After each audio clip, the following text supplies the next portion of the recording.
موصلا کevin یا دولمند به میجو و کلتور دوری هر خانوی که کevin چندی نقش و دیزاین جدا تعداد هنه دیتن.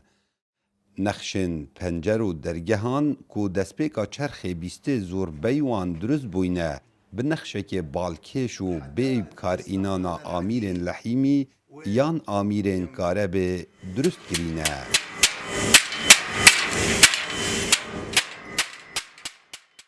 اف درگه و پنجره دست کرد هاتینه درست کرن.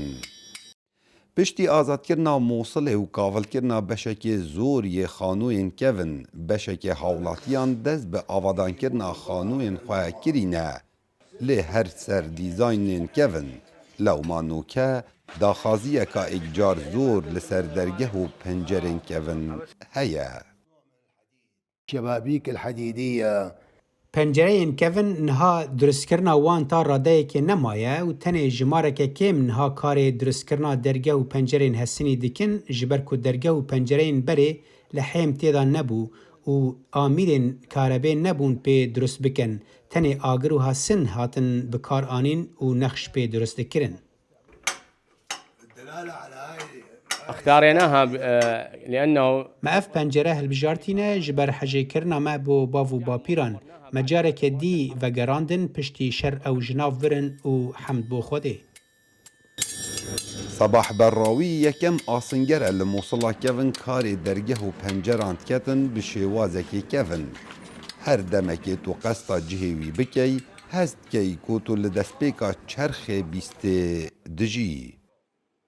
عندنا مراحل الراسطة. أول ما نجيب الراسطة نعمل له ثقب. قوناغا یکی ام شیشه هسینی خوار دکن پشتی نقشه ام درست دکن پرچیمان لوان نقشان داتینن و قوناغا داویه اوان نقشان به پنجره و پرچیم دکن و پیدویه قباره وان یک بن. پشتی خانیین kevin جنو و تین آوا کرن خدان وان دیسا کرستین kevin بکارتینن خلق نها پنجره خوارا دکن و داخواز جمن دکن که شواز kevin یه پنجره آن بوان درست بکم. نقش و دیزاین درگه و پنجرین آسنی لموصلا kevin شوازه که جدا هنه و نقشن تایبت هنه هر جه kevin دا خلک دوره بکارت اینان و نوکه بویا وکو همایه که میجویی دناوا خانوین kevin دا. کاوا عمر دنگ امریکا موصل